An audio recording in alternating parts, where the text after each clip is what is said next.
بسم الله الرحمن الرحيم. الحمد لله رب العالمين، والصلاة والسلام على أشرف الأنبياء والمرسلين وعلى آله الطاهرين وأصحابه الطيبين ومن تبعهم بإحسان إلى يوم الدين، أما بعد. عزیزان گرامی، محترم بھائیوں اور معززات ماؤں بہنوں، بیٹیوں اور خواتین اسلام، حدیث کے آج کے سبق میں آپ سب کو خوش آمدید کہتا ہوں، جس میں ہم مختصر صحیح البخاری سے کچھ احادیث ہر جمعہ کو مغرب کی نماز کے بعد پڑھتے ہیں۔ آج بھی انشاءاللہ مختصر صحیح البخاری سے ہی کچھ احادیث پڑھتے ہیں۔ یہ مساقات کا چیپٹر چل رہا ہے، جس میں پانی پلانے کے کچھ مسائل ذکر کیے جا رہے ہیں، چاہے انسانوں کو پانی پلانا ہو یا جانوروں کو یا نباتات کو اور باغات کو، زمین کی کھیتوں کو پانی دینا ہو، تو اس کے مسائل اسی چیپٹر کے اندر چل رہے ہیں۔ آج ہم جو باب شروع کر رہے ہیں، یہ باب ہے شرب الناس وسقی الدواب من الانہار، نہروں سے چھپائے جانوروں کا پانی پینا اور لوگوں کا پانی پینا۔ نہر کے پانی سے کیا جانور کو پانی پلا سکتے ہیں، اور اسی طرح کیا لوگ خود بھی نہر کے پانی سے پانی پی سکتے ہیں؟ یہ نہریں آپ کو معلوم ہے کہ وہ ہوتی ہیں عام طور پر کہ جو گورنمنٹ کی ملکیت ہوتی ہیں، یہ کسی ایک شخص کی ملکیت نہیں ہوتی، تو اس میں سرکاری طور پر پانی بھیجا جاتا ہے، چلایا جاتا ہے، بہایا جاتا ہے ان نہروں کے ذریعے، اور یہ پہنچایا جاتا ہے دور دراز علاقوں تک، جس سے لوگ فائدہ اٹھاتے ہیں، اپنے جانوروں کو بھی پانی پلاتے ہیں اور اپنے کھیتوں کو بھی پانی دیتے ہیں۔ تو یہ باب اسی حوالے سے ہے۔ اس باب کے اندر امام بخاری رحمہ اللہ نے جو حدیث ذکر کی ہے، اس کے راوی ہیں حضرت ابو ہریرہ رضی اللہ تعالیٰ عنہ۔ بیان کرتے ہیں کہ رسول اللہ صلی اللہ علیہ وسلم نے ارشاد فرمایا، الخیل لرجل اجر ولرجل ستر وعلی رجل وزر، کہ گھوڑا ایک آدمی کے لیے باعث اجر و ثواب ہوتا ہے، اور دوسرے آدمی کے لیے باعث پردہ ہوتا ہے، اور تیسرے آدمی کے لیے باعث وبال ہوتا ہے۔ گویا کہ گھوڑا، اس کی 3 قسمیں ہیں۔ گھوڑا ایک جانور ہے جس کی پیشانی کے اندر اللہ رب العزت نے خیر رکھ دی ہے، اور یہ خیر قیامت تک رہے گی، کیونکہ گھوڑا یہ وہ جانور ہے کہ جس پر سواری کر کے مجاہدین اللہ کے راستے میں جہاد کرتے رہے ہیں، نبی صلی اللہ علیہ وسلم کے دور میں بھی، اور آپ صلی اللہ علیہ وسلم کی وفات کے بعد بھی، اور بہت عرصے تک یہ سواری جہاد کے اندر استعمال ہوتی رہی ہے، اور یہ جہاد کے اندر استعمال ہوتی رہے گی۔ تو اللہ تعالیٰ نے گھوڑے کی پیشانی میں خیر رکھ دی ہے۔ تو یہ گھوڑا جو ہے یہ 3 قسم کا ہوتا ہے، ایک بندے کے لیے باعث اجر و ثواب،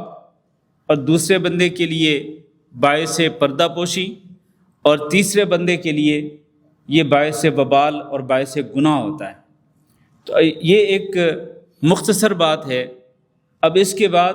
نبی صلی اللہ علیہ وسلم اس کی تفصیل بیان فرماتے ہیں کہ وہ کون سا شخص ہے جس کے لیے گھوڑا باعث اجر و ثواب ہوتا ہے، اور وہ کون سا شخص ہے جس کے لیے یہ گھوڑا باعث پردہ پوشی ہوتا ہے، اور وہ کون سا شخص ہے کہ جس کے لیے یہ گھوڑا باعث گناہ ہوتا ہے۔ تو آئیے وہ تفصیل جاننے کی کوشش کرتے ہیں۔ پہلا شخص فَأَمَّا الَّذِي لَهُ أَجْرٌ، گھوڑا جس کے لیے باعث اجر و ثواب ہوتا ہے، وہ کون ہے؟ فرمایا فَرَجُلٌ رَبَطَهَا فِي سَبِيلِ اللَّهِ، یہ وہ شخص ہے کہ جو گھوڑا باندھ کے رکھتا ہے اللہ کے راستے میں جہاد کرنے کے لیے۔ اللہ کے راستے میں جہاد کرنے کے لیے جو شخص گھوڑے کو باندھ کے رکھتا ہے، اس کی پرورش کرتا ہے، اس کی دیکھ بھال کرتا ہے، اس کو چارہ ڈالتا ہے، اس کو پانی پلاتا ہے۔ جو شخص بھی اللہ کے راستے میں گھوڑا پالتا ہے اللہ کے راستے میں جہاد کرنے کے لیے، تو یہ گھوڑا اس کے لیے باعث اجر و ثواب ہوتا ہے۔ وہ کیسے؟ اس کی ڈیٹیل فرمایا کہ فَأَطَالَ بِهَا فِي مَرْجٍ أَوْ رَوْضَةٍ، وہ کیا کرتا ہے کہ اگر وہ کسی چراگاہ میں اس کو لے کے جاتا ہے، مرج کہتے ہیں اس ایک بڑی زمین کو، کھلی زمین کو کہ جس کے اندر گھاس چارہ اگتا ہے، یا پھر اور وہ چراگاہ ہوتی ہیں، یا پھر کسی باغ میں وہ کیا کرتا ہے، وہ اس گھوڑے کو جس کو وہ اللہ کے راستے میں جہاد کرنے کے لیے پالتا ہے، وہ اس کو لے کے جاتا ہے کسی بڑی لمبی چوڑی چراگاہ کے اندر یا کسی باغ کے اندر لے کے جاتا ہے اس کو چرانے کے لیے۔ تو اور پھر اس کی جو رسی ہوتی ہے وہ بڑی لمبی اس کے گلے میں ڈالتا ہے۔ وہ کیوں لمبی رسی؟ اس لیے کہ تاکہ وہ گھوڑا ادھر ادھر گھوم پھر کے وہ چر لے اور اپنی مرضی کے مطابق وہ کھا سکے۔ اور رسی اس لیے ڈالتا ہے کہ کہیں ایسا نہ ہو کہ وہ اس سے اپنا دامن چھڑا کر وہ بھاگ جائے، اس کے قابو میں رہے۔ وہ رسی اپنے ہاتھ میں رکھتا ہے یا کسی درخت کے ساتھ اس کو باندھ دیتا ہے، تو لمبی رسی ڈالتا ہے اس کے گلے کے اندر تاکہ وہ زیادہ دور تک اپنی مرضی سے وہ گھاس چارہ جو ہے وہ چر سکے۔ لیکن رسی کے بغیر بھی اس کو نہیں چھوڑتا، کیونکہ اگر رسی کے بغیر اس کو چھوڑے گا تو وہ بھاگ جائے گا۔ تو اس کو اپنے قابو میں رکھنے کے لیے وہ رسی کو اپنے ہاتھ میں رکھتا ہے یا پھر اس کو کسی درخت کے ساتھ کسی چیز کے ساتھ باندھ دیتا ہے۔ اور اس سے یہ بھی ثابت ہوتا ہے کہ انسان کو اسباب ضرور اختیار کرنے چاہیے۔ یہ نہیں کہ انسان اللہ رب العزت پہ بغیر اسباب کے توکل کر لے، بغیر اسباب کے بھروسہ کر لے۔ جس طرح لوگ کہتے ہیں کہ جی جو رزق اللہ تعالیٰ نے میرے لیے لکھا ہے وہ مجھے مل کے رہنا ہے، چاہے میں گھر میں بیٹھا رہوں چاہے میں گھر سے باہر نکلوں۔ بھی ایسا نہیں ہے، اللہ رب العزت نے آپ کے رزق کے اسباب بھی لکھے ہوئے ہیں کہ آپ گھر سے نکلیں گے، آپ محنت مزدوری کریں گے، آپ جاب کریں گے یا آپ بزنس کریں گے،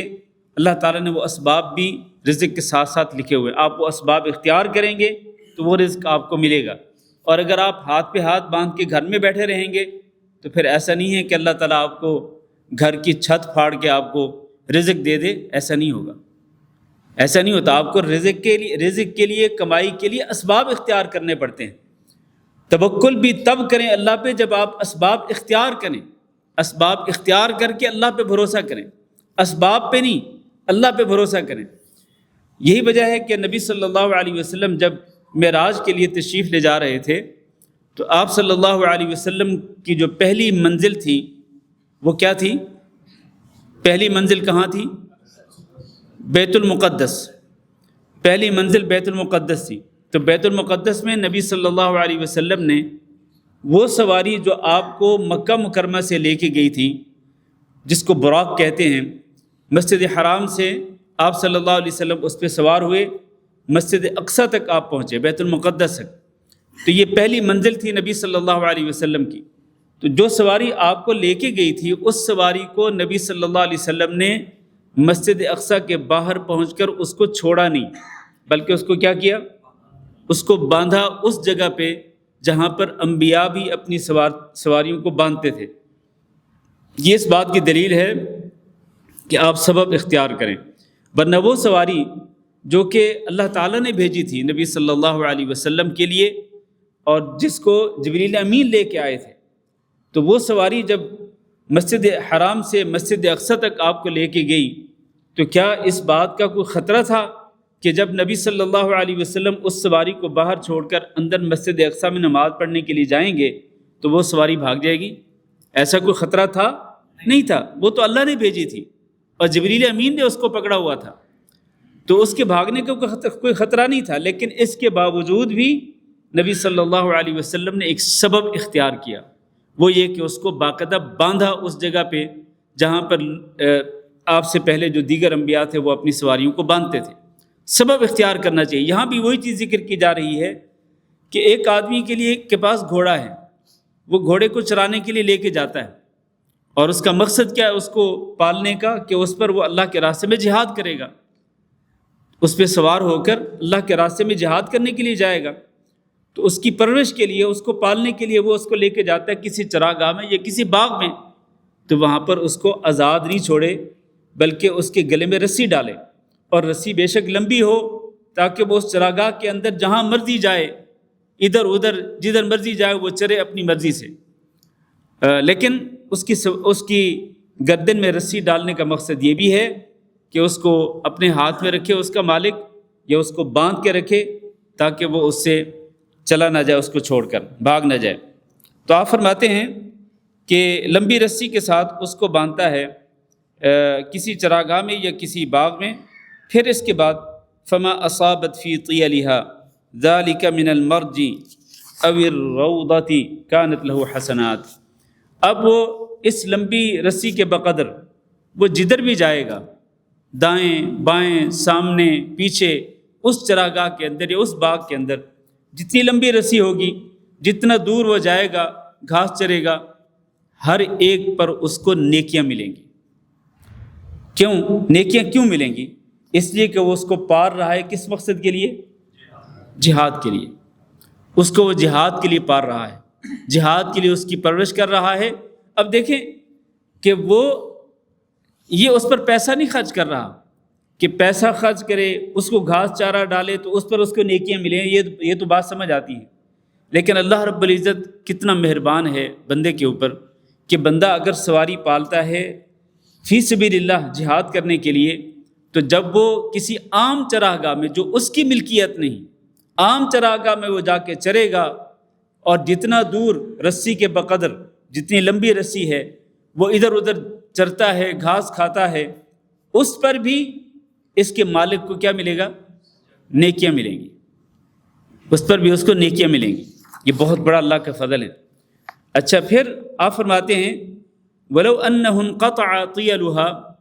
اور اگر اس کی رسی وہ ٹوٹ جاتی ہے، جو لمبی رسی اس نے اس کے گلے میں ڈال رکھی ہے، تو اگر وہ رسی ٹوٹ جاتی ہے، اور پھر وہ کیا کرتا ہے رسی کے ٹوٹنے کے بعد، آپ کی توجہ میری طرف رہے میرے بھائیوں، توجہ میری طرف رکھیں، اگر اس کی رسی ٹوٹ جاتی ہے فَاسْتَنَّتْ شَرَفًا أَوْ شَرَفَيْن، تو وہ کیا کرتا ہے، وہ گھوڑا چھلانگیں مار کر وہ ایک ٹیلے پر چلا جاتا ہے یا دو ٹیلوں پر چلا جاتا ہے، یعنی اس چراگاہ سے نکل جاتا ہے اور اس باغ سے نکل جاتا ہے، کیونکہ رسی ٹوٹ گئی۔ اب وہ چھلانگیں مارتا ہوا وہ چاہے ایک ٹیلے پہ پہنچے یا دو ٹیلوں پہ پہنچے، کانت آثارها، اب وہ جہاں جہاں بھی جائے گا نا، جہاں جہاں اس کے قدموں کے نشانات ہوں گے، ان نشانات کے بدلے میں اس کے مالک کو نیکیاں ملیں گی۔ کتنا اللہ کا فضل ہے، نشانات کے بدلے میں۔ اور اسی طرح وَأَرْوَاثُهَا،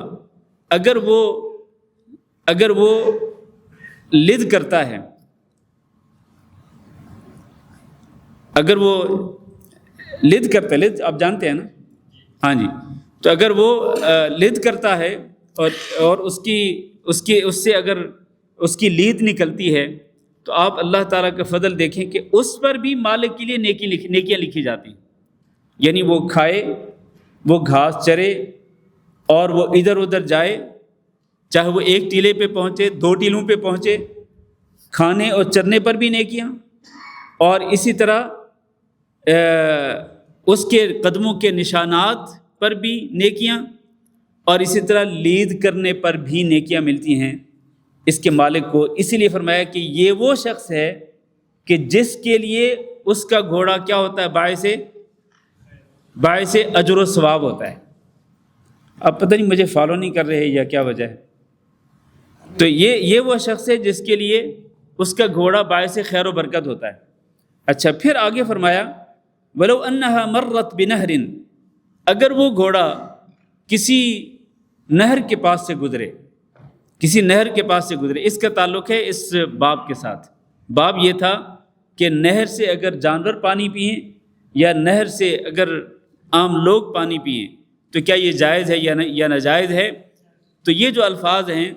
نبی صلی اللہ علیہ وسلم نے فرمایا کہ اگر وہ گھوڑا کسی نہر کے پاس سے گزرتا ہے اور اس نہر سے وہ پانی پی لیتا ہے، وَلَمْ يُرِدْ أَنْ يَسْقِيَ، حالانکہ اس کے مالک نے اس کو اس نہر سے پانی پلانے کا ارادہ نہیں کیا، بس ویسے نہر آ گئی راستے میں، تو وہ گھوڑا اس سے پانی پینے لگا، اس پر بھی کان ذالک حسنات لہ، اس پر بھی اس کو نیکیاں ملتی ہیں، مالک کو نیکیاں ملتی ہیں، کیونکہ یعنی معنی یہ ہے کہ اس کو وہ پانی پلائے، اس کو وہ گھاس چرائے، اس کو وہ اس سے اگر اس کے قابو میں رہتا ہے تب بھی، اگر وہ رسی ٹوٹنے کے بعد اگر وہ چلا جاتا ہے چھلانگیں مارتا ہوا 1 یا 2 ٹیلوں پر چلا جاتا ہے، جہاں جہاں اس کے قدموں کے نشانات لگیں گے ہر قدم پر اس کے لیے مالک کے لیے نیکیاں لکھی جائیں گی، حتیٰ کہ لید کرنے پر بھی نیکیاں لکھی جائیں گی، حتیٰ کہ نہر سے اگر پانی پیتا ہے تو اس پر بھی اس کے لیے مالک کے لیے نیکیاں لکھی جائیں گی۔ آپ نے فرمایا فَهِيَ لِذَلِكَ أَجْرٌ، تو یہ جو گھوڑا ہے نا یہ اس مالک کے لیے باعث اجر و ثواب ہے، وہ جو کچھ بھی کرے گا، کیونکہ مقصد اور نیت یہ ہے کہ اس گھوڑے کو پال کر،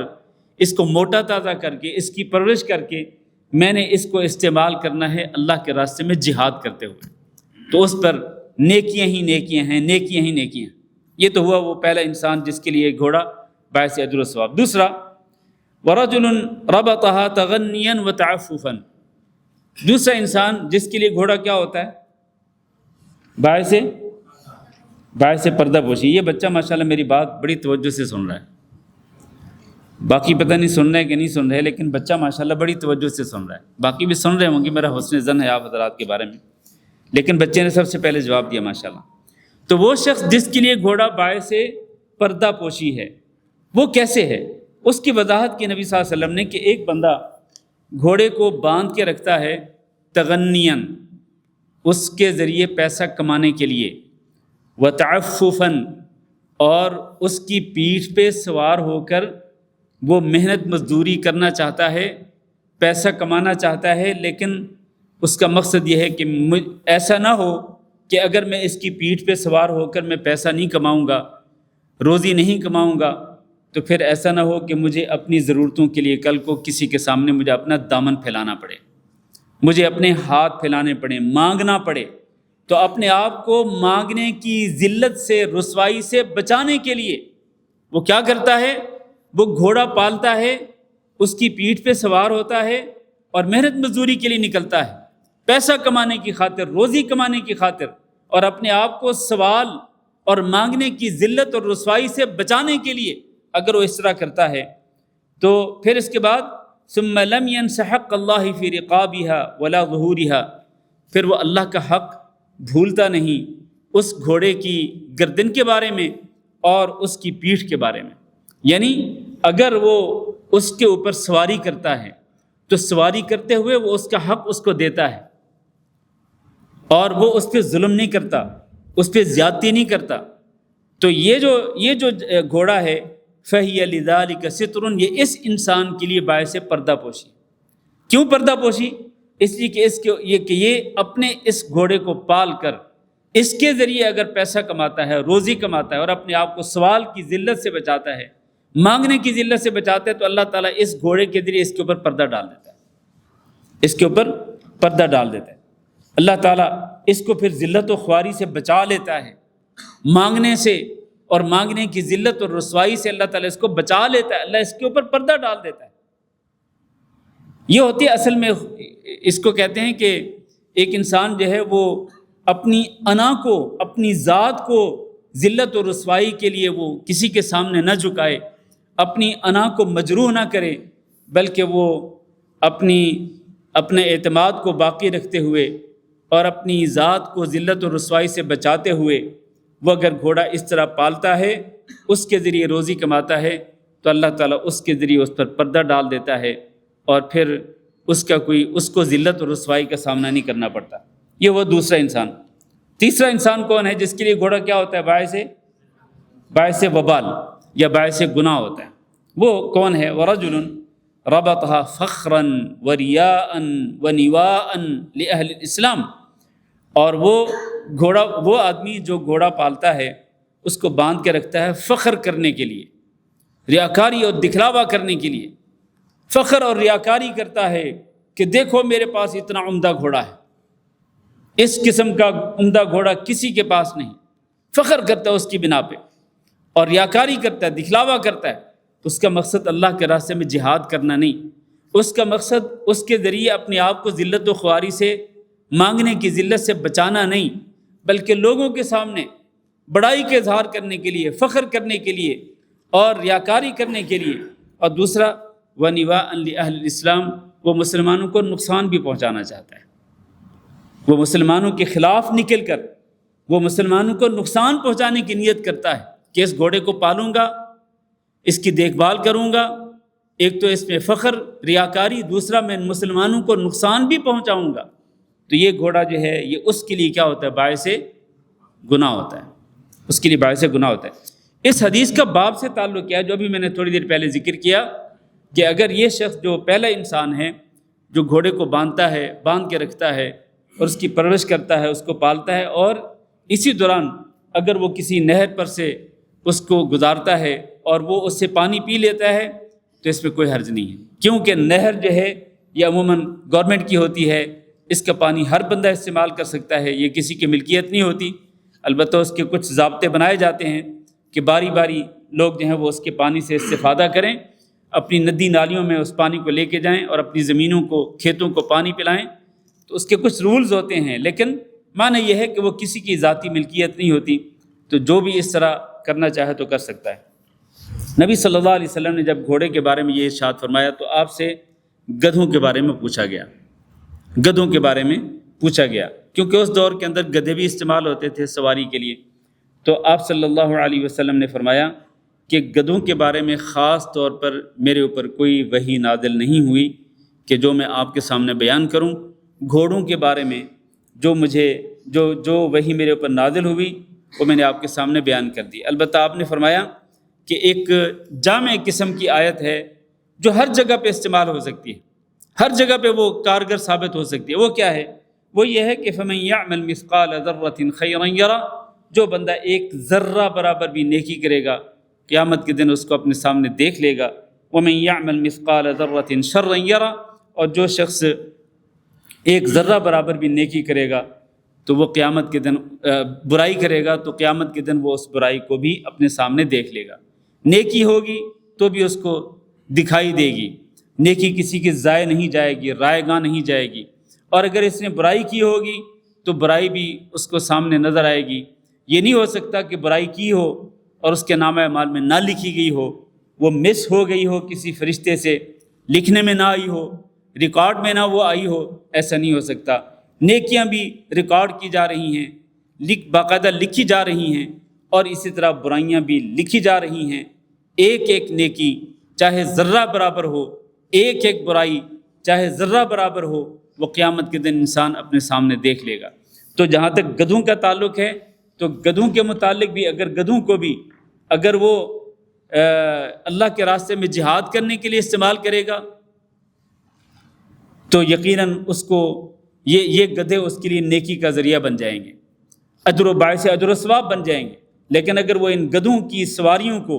اللہ کے دین کے خلاف استعمال کرے گا، مسلمانوں کے خلاف استعمال کرے گا، برائیوں اور گناہوں میں استعمال کرے گا، تو یقیناً یہ برائیاں جو ہیں وہ قیامت کے دن اس کے سامنے آ جائیں گی۔ تو ایک ضابطہ اور اصول نبی صلی اللہ علیہ وسلم نے ذکر کر دیا جس کو ہر جگہ پہ فٹ کیا جا سکتا ہے۔ تو یہ حدیث ختم ہوئی، اب اگلا باب پڑھتے ہیں۔ باب بیع الحطب والکلئی، یہ باب ہے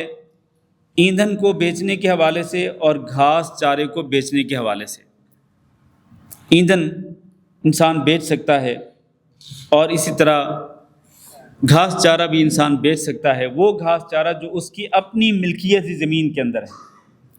اپنی ملکیتی زمین کے اندر جو گھاس چارہ ہے جس کو وہ اگاتا ہے، جس پہ پیسہ خرچ کرتا ہے، اس کو بیچ بھی سکتا ہے، کوئی حرج نہیں ہے۔ اسی طرح سے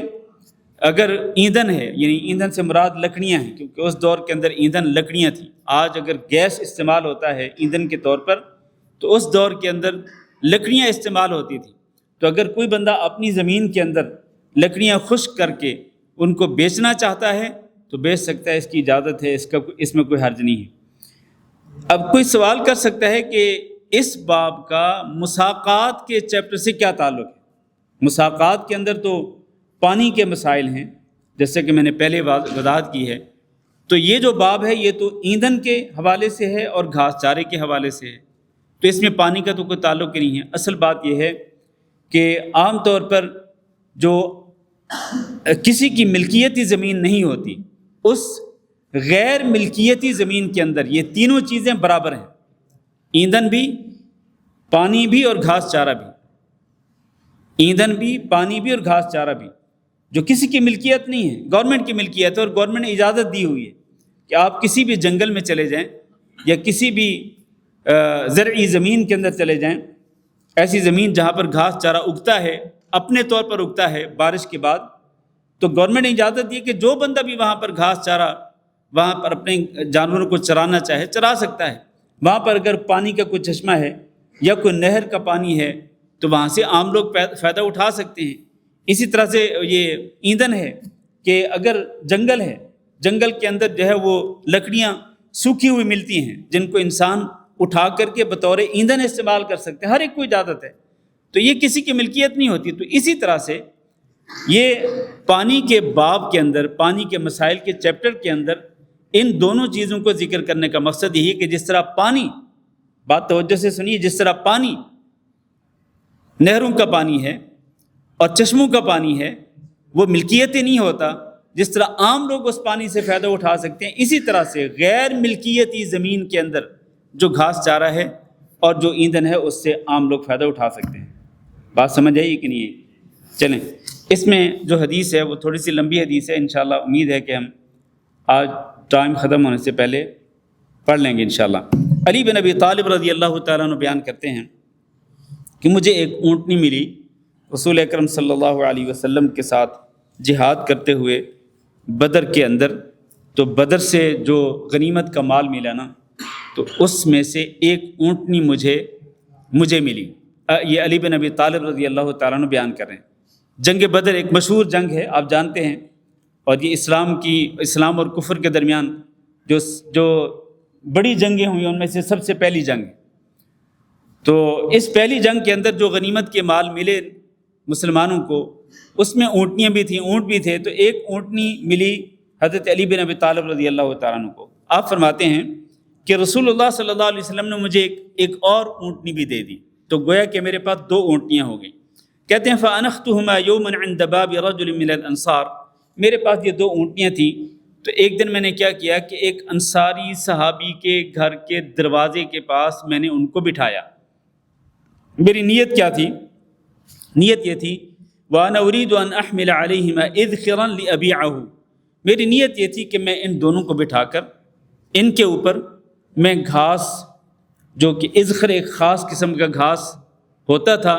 آج کل پتہ نہیں ہوتا ہے کہ نہیں، اللہ عالم، لیکن اس دور میں اذخر خاص قسم کا گھاس تھا جو کہ عام طور پر کسی بھی جگہ پہ اگ سکتا تھا، یعنی بغیر اگائے وہ اگ جاتا تھا، بغیر اگائے وہ اگ جاتا تھا۔ تو ان کی نیت یہ تھی کہ میں کسی جگہ سے وہ اذخر گھاس جو ہے اس کو کاٹوں گا، کاٹ کے اپنی اونٹنیوں کی پیٹھ پہ لادوں گا اور لاد کر لے کے جاؤں گا بازار میں اس گھاس کو، ہاں جی، بیچنے کے لیے۔ اونٹنیوں پہ لاد کر میں جاؤں گا، اس گھاس کو بیچوں گا، اور بیچ کر جو ہے میں اس کی جو ضرورت تھی، اصل میں جو حاجت تھی وہ بھی ذکر کر دی۔ کہتے ہیں کہ وَمَعِيَ صَائِغٌ مِّن بَنِي قَيْنُقَاع،